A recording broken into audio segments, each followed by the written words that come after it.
சாய் பக்தர்களுக்கு என் அன்பு வணக்கங்கள். ஓம் சாய்ராம். என் அன்பு குழந்தையே, என்றே இந்த சாயப்பா உன்னை தேடி பலமுறை வந்துவிட்டேன். என் குழந்தையிடம் ஒரு விஷயத்தை சொல்லிவிடலாம் என்று பலமுறை முயற்சி செய்து பார்த்தேன்.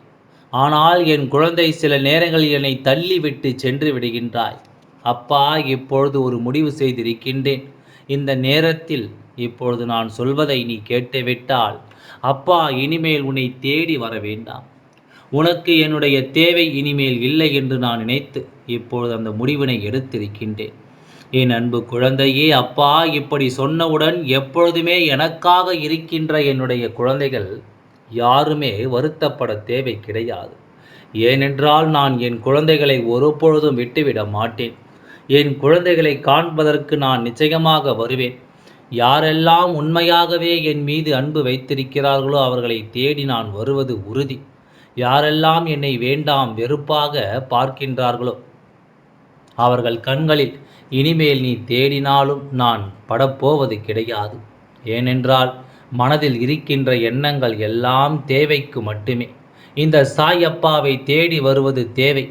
நடக்கவில்லை என்றால் என்னை விட்டு விடுவது, நடந்துவிட்டால் கண்டு கொள்ளாமல் செல்வது, இப்படித்தானே இவர்கள் இருந்து கொண்டிருக்கிறார்கள். அதனால் நிச்சயமாக இந்த அப்பா அவர்களை இனி ஒருபொழுதும் காணப்போவது கிடையாது. அவர்களுக்குத்தான் இது கடைசி முறை.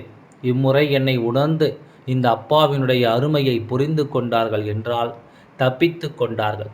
இல்லையென்றால் நான் இனி ஒருபொழுதும் அவர்கள் வாழ்க்கையில் நடக்கின்ற விஷயங்களுக்கு எந்த ஒரு பொறுப்பினையும் ஏற்றுக்கொள்ள மாட்டேன். தெரியாமல் தவறு செய்தால் அதை மன்னித்து ஏற்றுக்கொள்ளலாம். ஆனால் தெரிந்த தவறுக்கு ஒருபொழுதும் இந்த சாயப்பாவிடம் இருந்து மன்னிப்பு கிடையவே கிடையாது என்பதை நீ புரிந்து கொள்ள வேண்டும். உன்னுடைய வாழ்க்கை இந்த சாயப்பானவன் எத்தனை மாற்றங்களை கொண்டு வந்து இருக்கின்றார் என்று நீ சிந்தித்து பார். நான் வரவில்லை என்றால் இந்த வாழ்க்கை எப்படி இருந்திருக்கும்? நான் வந்தது நாள் இப்பொழுது என்ன மாற்றங்கள் வந்திருக்கிறது என்று உன் அப்பா எனக்கு நீ சொல்ல வேண்டும். ஏனென்றால் அத்தனை எளிதாக நீ இத்தனை நாள் என்னை வணங்கி இருக்க மாட்டாய். ஏதோ ஒரு விஷயம் உன் வாழ்க்கையில் உனக்கு தென்படுவதனால் தான் நீ என் மீது இத்தனை நம்பிக்கை வைத்திருக்கிறாய். எதுவும் கிடைக்காமல் ஏதோ ஒரு சிறு உணர்வுகள் உனக்குள் ஏற்படாமலும் நிச்சயமாக இந்த அப்பாவை நீ மனதிற்குள் ஏற்றுக்கொண்டிருக்க மாட்டாய். என் குழந்தை, ஏதோ ஒரு நேரத்தில் உன் கண்களில் இருந்து கண்ணீர் அதிகமாக வடியும் பொழுது கூட நீ இந்த அப்பாவை நினைத்து அப்பா என்று அழைத்து அடுத்த மறுகணமே உன் கண்களில் இருந்து வருகின்ற கண்ணீர் நின்று போயிருக்கும். இது போன்ற ஒரு சம்பவம் உன் வாழ்க்கையில் நடந்திருக்கிறதா என்று சிந்தித்து பார் குழந்தையே. ஏனென்றால் இந்த சாயப்பா எப்பொழுதுமே உனக்காக உன்னோடு இருக்கும் பொழுது நீ கூப்பிட்ட உடனேயே உன்னுடைய கஷ்டத்தை நான் துடைத்து விடுகின்றேன் அல்லவா? என் குழந்தைக்கு நிச்சயமாக இது போன்ற ஒரு விஷயம் வாழ்க்கையில் நடந்திருக்கிறதா என்று நீ உணரப் போகின்றாய். அப்படி நடக்கவில்லை என்றாலும் இனிமேல் உன் வாழ்க்கையில் நிச்சயமாக அது நடக்கத்தான் போகிறது. எத்தனை துன்பத்திலிருந்து உனக்கு கண்ணீர் சிந்துகின்ற நிலையோ, மனவேதனையில் வேறு எதுவும் முடிவுகள் எடுக்க வேண்டிய நிலையோ இருக்கும். ஆனால் உடனே இந்த அப்பாவை அழைத்து ஒன்று உனக்கு தெளிவான முடிவு கிடைக்கும். இல்லை என்றால் அதிலிருந்து உனக்கு விடுதலை கிடைக்கும். என் அன்பு குழந்தையே, நிச்சயமாக இது ஒன்று உனக்கு போதாதா? இவற்றையெல்லாம் உனக்கு உன் சாயப்பானவன் நான் தருவதற்காக காத்து கொண்டிருக்கின்றேன். வேண்டுமென்றே உன்னை ஒதுக்கி வைத்திருக்கிறார்கள் என்று நீ மனவேதனை அடைந்து கொண்டிருக்கிறாய். உன்னை ஒதுக்கி வைத்ததற்காக அவர்கள் தான் வேதனைப்பட வேண்டுமே தவிர நீ ஒருபோதும் வேதனைப்பட வேண்டிய அவசியம் கிடையாது. உன்னுடைய அருமை தெரியாமல் அவர்கள் தான் செய்வது தான் சரி என்று நினைத்து செய்து கொண்டிருக்கிறார்கள். என் அன்பு குழந்தையே, இதற்கெல்லாம் மனவேதனை அடைந்தால் நீதான் உன்னுடைய நேரத்தை வீணடிக்கிறாய் என்று அர்த்தம். யாருக்காக வேதனைப்பட வேண்டும், எதற்காக வேதனைப்பட வேண்டும் என்று ஒரு அளவு இருக்கின்றது. தேவையில்லாமல் எல்லோருக்காகவும் உன்னை வேதனைப்படுத்தி கொண்டு நீ உன்னுடைய வாழ்க்கையை தொலைத்து விட்டு நிற்காதே என் குழந்தையே. அவர்கள் உன்னை உதாசனப்படுத்தியதோடு மட்டுமல்லாமல் பேசுகின்ற வார்த்தைகள் எல்லாம் தேவையில்லை பேசி இருக்கின்றார்கள். அது மன்னிப்பதற்கு ஏற்ற வார்த்தைகள் கிடையாது. இந்த வார்த்தைகள் உன் மனதிற்குள் ஆழமாக பதிந்து விட்டது. அது உன்னை மட்டுமல்ல, உன்னை சார்ந்த உன் குடும்பத்தில் உள்ளவர்களையும் பாதித்து விட்டது. இது போன்ற ஒரு வார்த்தைகளை நம்மை பார்த்து பேசி விட்டார்களே என்று நீ வேதனை அடைவதை விட உன் குடும்பத்தில் உள்ளவர்கள் அதிகமான வேதனையை அடைந்து கொண்டிருக்கிறார்கள். அதனால் நீ மீண்டும் மீண்டும் அதை பற்றி சிந்தித்துக் கொண்டிருந்தால் உன் குடும்பத்தில் இருக்கின்றவர்கள் மேலும் மேலும் பாதிக்கப்படுவார்கள் என்பதை நீ மறந்து விடாதே.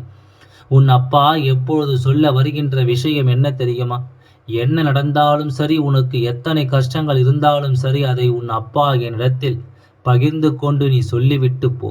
உன் குடும்பத்தில் இருக்கின்றவர்களுக்கு எந்த ஒரு பயத்தையும் வேதனையும் நீ ஒரு பொழுதும் கொடுக்காதே. ஏனென்றால் நான் உனக்கு இதனை சரி செய்து கொடுக்கப் போகின்ற காலம் வெகு தொலைவில் இல்லை. இந்த பிரச்சனை நீடிக்கப் போகிறது என்றால் நிச்சயமாக அப்பா உன்னிடம் இது போன்று சொல்ல மாட்டேன். ஆனால் இந்த பிரச்சனை முடியப் போகிறது ஒன்று. உன்னை உதாசீனப்படுத்தி மற்றவர்கள் முன்னிலையில் அவமானப்படுத்தியவர்கள் உன் காலில் விழுந்து மன்னிப்பு கேட்பார்கள். இல்லையென்றால் இனிமேல் உன்னுடைய வாழ்க்கையிலோ உன்னுடைய எதிரியிலோ அவன் ஒரு பொழுதும் படமாட்டான்.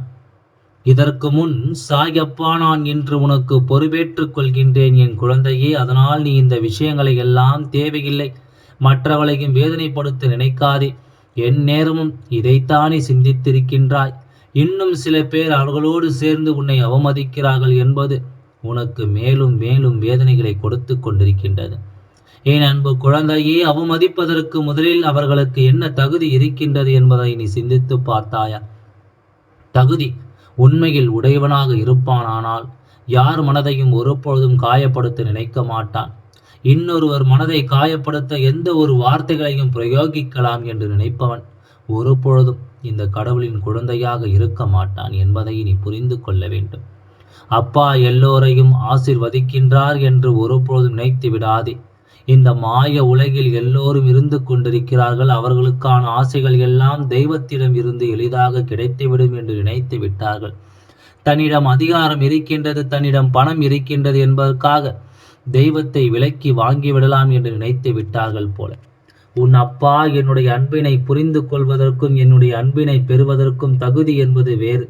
உண்மையான அன்பு மற்றவர்களை காயப்படுத்தாத மனம், எத்தனை பேர் வந்து உதவி கேட்டாலும் முடியாது என்று சொல்கின்ற தன்மை, எல்லோரிடமும் பக்குவத்தோடு பேசுகின்ற மன வலிமை, எந்த ஒரு சூழ்நிலையிலும் தன்னுடைய நிலையை இழக்காதே அந்த தன்மை, எத்தனை இக்கட்டான நிலைகள் வந்தாலும் தன்னுடைய நிலையிலிருந்து ஒருபொழுதும் தவறிவிடக்கூடாது. தனக்கென்று இருக்கின்ற இயல்பு நிலையிலிருந்து எவன் ஒருவன் மாறுகின்றானோ அவன் நிச்சயமாக என் அருகில் வந்து நிற்கக்கூட தகுதியற்றவன். உன்னை பேசிய வார்த்தைகளுக்கும் உன்னிடம் நடந்து கொண்ட விதத்திற்கும் அவனுக்கான தண்டனையை உன் அப்பா நான் நிச்சயமாக கொடுக்கின்றேன். என் அன்பு குழந்தையே, நீ இப்பொழுது இருக்கின்ற மனவேதனைக்கு காரணம் அவர் வார்த்தைகள். அப்படியென்றால் அந்த வார்த்தைகள் நிச்சயமாக அவர்களுக்கு இன்னொருவர் மூலமாக கிடைக்கப் போகின்றது என்பதில் எந்தவித மாற்று கருத்தும் இல்லை. மரியாதை தெரியாதவரிடம் நின்று பேசியது முதலில் உன்னுடைய தவறு. இவர்களின் குணம் என்னவென்று அறியாமல் தானே நீ நான் பேசிவிட்டேன் என்று என் குழந்தையை நினைக்கின்றாய். வருத்தப்படாதே. எந்த ஒரு வேதனைகளும் உனக்கு தேவை கிடையாது. ஏனென்றால் இந்த சாயப்பா உனக்கு வெளிப்படையாக சொல்கின்றேன், நான் உன்னோடு இருக்கின்றேன். அவர்களுக்கு என்னுடைய ஆசைகள் ஒருபொழுதும் கிடைக்கப் போவதில்லை என்று. என் குழந்தை நிச்சயமாக இனி ஒருபொழுதும் இதை நினைக்க தேவையில்லை. ஏனென்றால் அதற்கான தண்டனை அவர்களுக்கு கிடைத்து கொண்டிருக்கிறது. இப்பொழுது உணராமல் போகலாம், ஆனால் விஷயம் பெரிதாகும் பொழுது நிச்சயமாக உணர்ந்து கொண்டு தான் செய்த தவறை புரிந்து கொள்வார்கள். புரிந்து கொள்கின்ற மனப்பக்குவம் இருந்தால் தப்பித்துக் கொள்வார்கள். இல்லையென்றால் தண்டனையிலிருந்து ஒருபொழுதும் தப்பித்து விட முடியாது. என் குழந்தையே, நான் உன்னை தேடி வந்து சொல்ல நினைத்த விஷயம் இது மட்டும்தான். என் குழந்தைக்கு மன ஆறுதலை கொடுத்து விட வேண்டும் அல்லவா? என் குழந்தை மனதில் இருக்கின்ற காயங்களை ஆற்றிவிட வேண்டும் அல்லவா? அதை இப்பொழுது ஓரளவிற்கு உன் அப்பா நான் செய்துவிட்டேன் என்று மனதார நம்புகின்றேன். என் செல்ல குழந்தையே, உன் சாயப்பா நான் இருந்து உனக்கு வழிநடத்தி செல்கின்றேன். சற்று பொறுமையாக காத்து கொண்டிரு. எல்லாம் நல்லபடியாக நடந்து முடியும். ஓம் சாய்ராம். நன்றி, வணக்கம்.